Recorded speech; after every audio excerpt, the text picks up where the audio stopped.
3 qism. Ayol arvoh.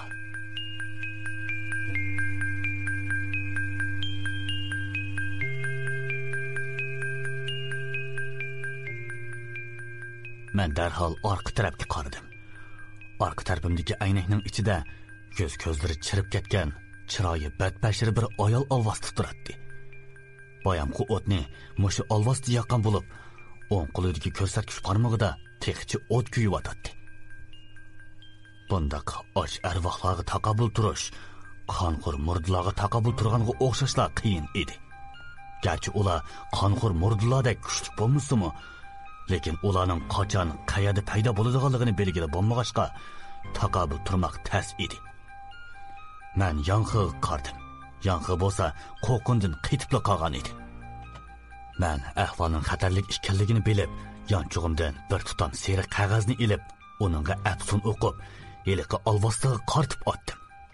Olvosda qattiq chirqirg'inicha aynakdan g'oyib bo'ldi. Men Yanxini ilib, u yerdan vaqtliq ayrilmoqchi bo'ldim. Chunki biz u arvohni yo'qotmay turib, murdini o'ldiramiz desak, navoda ikkilisi bizga tang hujum qilib qolsa, har qancha yomon bo'lsaqmi, bizning sog' chiqib ketalishimiz notayin edi. Yanxi bo'lsa, amdilatin asliga kelgan edi. Qanday qilamiz? Uning bilan yana tutish baqamdiq ya. Qarg'ina, atdinga. Sening naramu olvos tutqichiga o'xshasan. Bayni mushukka uchrab qolgan choshqonday tugilib ketganingni. Mushu atding bilan yana texi olvos tutmoqchi miyding? Shu olvosda tuyuqsizlik paydo bo'lg'achqa bakli qo'rqib ketibdiman. Uning ustiga u aynakning ichidan chiqqan tursa, bundoq ahvolda qo'rqmay qoladimmi? Tasima bar. Bo'ldi. Hozir ahvol bizga foydasiz. Olvosning aniq o'rnini va bu olvosning qayerdan paydo bo'lganini asla bilmaymiz. Uning ustiga bu jasad sandig'ida rostli qonxo'r murda bo'lib qolsa, ikki olvosti bilan tang tutishib qolsak, biz pasib o'ringa tushib qolamiz. Undan ko'ra biz avval atrofdagi boshqa uylarni kuzatib boqaylik. Baribir hiliqi osh arvoh bizni yana izlab kelishi mumkin. Ana shu vaqtda uning bilan tutishsaqmi kechikmaymiz. Men shundoq deb bo'lib, uydan chiqib turishimga jasad sandig'idan g'alati ovoz anglanishga boshladi. Men darhol orqamga o'rilib, uning qarshimga jasad sandig'idan sus qor tuman chiqib o'tdi. Bu vaqtda Yanxi yenidan darhol seri qog'oz chiqarib, jasad sandig'iga chopladi. Shuning bilan jasad sandig'idan chiqqan qori ismi to'xtadi. Bu aniqla mudhish kuchning, ya'ni jasad sandig'idagisining uzun yillik qonxo'r murdi ekanligini, o'lgichiningmi bu yerda o'lgan tunji o'lik emasligini bildiradi. Ahvol chataq. Qaraganda ahvol biz o'ylagandek undoq oddiy emaskan. Biz avval yiliq xizmatkor etgan olvos tutqichini topaylik, ha? Navoda u qabri ichida o'lmaganlar bo'lsa, cho'qim uningdan biror javobga erishalaymiz. Bo'lamdi.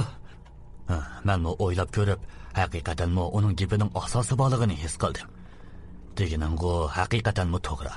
Lekin xizmatkorning aytgani bo'yicha hisoblasak, olvosni tutqichi olvoslarning qo'lida o'lmasimi, aniqla ochlikdan o'ladi. Undaq bo'lishimi notayin juma. Boya biz kirgan chog'da heliqi ustalga qo'yilgan yemak-ishmaklarni ko'rgansan, uning ustiga u yemakliklar kunda yemilinib, boshqa-boshqadan tizilib turdigandek qiladi. Agarchi u olvoslarning qo'lida o'lmasalar, ana o'sha yemak-ishmaklar bilan qabr ichida xeyli uzungacha hayot kechiralaydi. Undaq bo'lsa, shu yemaklarning qishig'i boralgan odam nemishqa bu qabr ichidan chiqib ketolmaydi? Buningga men degandek osh kishini topsaqla, u kishi o'zi aytib hamamdi, tazimi ba. Nimanda qajnimasan? Sen shuning bilan biz bir yeb uchi tepish maqsadida boshqa yerlarni izlashga tutundik.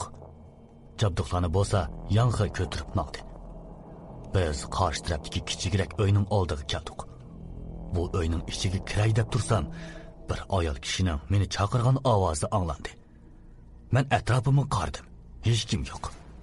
Hayron bo'lib, Yanxiga qarsam, umi bir ovoz anglagandek emas.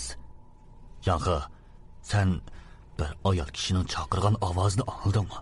Ha? Nima deydigan? Nerede ayol kishining chaqirgan ovozi bo'ladi? Qarag'andichu, sen ablah ayol kishi sig'inib, bo'lanmay qolgan o'xshaysan, ha? Qara masoltakni. Ondaq ish yo'q. Qarag'anda qo'lig'imga shundoq anglib ketgan o'xshaydi. Men shundoq deganimcha mash'alni ko'tarib, uyning ichiga shundoq qadam ilishimga ilqi ovoz yana anglandi. Qarag'anda u meni chaqirayotgandek qiladi. Yangi bu qitim anglagansan? Asta, nimani anglayman ablah? Bu yerda bizdan boshqa hech kim bo'lmasa. Men sana chaqchaq qilmadim. Meni rostli bir ayol kishi chaqiryotdi. Asta, mau o'lgir ablahni. Hey, nimandaq kechkichi ayol kishini deysan, ha? Qarag'anda sening cho'ng opang chaqiryotganda tayliq. Bu yerda bir ovoz bo'lsa men anglamay qoladimmi? To'y yaqmay menga. Men yangining ochiqligini qarab ortiq gap qilmadim. Lekin xiyolim yanada hilqi ovozda edi. Biz mash'alni yo'ritganimizcha uyning ichiga kirdik. Kiribla atrofga qarab cho'chib ketdik. Chunki bu yerga o'xshashla yana bir jasad sandig'i qo'yilgan bo'lib, uyning ichida yana chirib qurib ketgan bir necha jasad bor edi. Garchi jasad chirib ketgan bo'lsa-mu, bir qarash qila ularning yosh yigitlar ekanligini bilib olg'ili bo'ladi. Men cho'chib ketdim. Acaba ular bu yerda rostli murda beqiyotganmidi? Men barg'ancha Yangining gapining rostligiga ishonib qelyotdim. Yangi, seningcha bu jasad sandig'idimi murda bormidi? Men bilmayman, Juma. Ish qilib buning ichida yaxshi narsa bor desam hargiz ishonmayman. U shundoq deganicha yenidan seri qog'oz ilib jasad sandig'iga chopladi. Biz bu uydanmi chiqib, yana boshqa uylarni ko'rib beqish uchun boshqa uylarga qarab maqdik. To'yuqsiz ko'zlarim oldimizdagi tomning bo'lingida yukinib o'ltirgan qop-qora olvosdaga tushdi. Qabrning ichi qorong'u bo'lg'ashqa, mash'al yiroqni yo'ritamag'ashqimi yoki u olvosdi rostli shunda qora olvosdimi? Men faqat uning qop-qora gavdasini ko'rgan edim. Men yanala bayonqi uy tarafdan ko'zni uzamayotgan Yangini oston o'qidim. Hey, Yangi. Qarag'ana, u tomning tubida olvosda bor ekan. Ha? Nima? U shundoq deganicha men ko'rsatgan tarafga qarab cho'chib ketdi. O'lgur. Mau qabrda jin olvosda nimandoq chiqdayman, ha? Puy! Qanday qilamiz? Mushiyadla bir taraf qilib o'tamdik-ya. Albatta shundoq qilamiz. Bir olvosni bo'lsa-mu baldiroq o'ldirsak shu yaxshi emasmi? Undaq bo'lsa, avval uni shu yerga band qilib o'tay. Ondan qachonmagan fursatdan foydalanib, terisini oldirmay shulayli, ha? Yangi shundoq deganicha jabduqlarning orasidan bir siqim qizil tangini oldi-da, uningga afsun o'qib, olvosga qartib otdi. Tangilar olvosning atrofiga tushib, chambar shaklini hosil qilgunicha go'ppida o't ilib kuyishga boshladi. Ilq olvosdi o'tni ko'rib, qo'rqib, qattiq tovlig'inicha o'tning ichidan chiqib qochdi. Men o'tning yo'rig'ida ilqi olvosga qarab cho'chib ketdim. Ha? O'lgur. Bu nima olvosda bo'lsa? Odamkan-ku. Yangi shundoq degunicha ilqi qora soyi qechib ketgan tarafga qarab qo'g'lashga boshladi.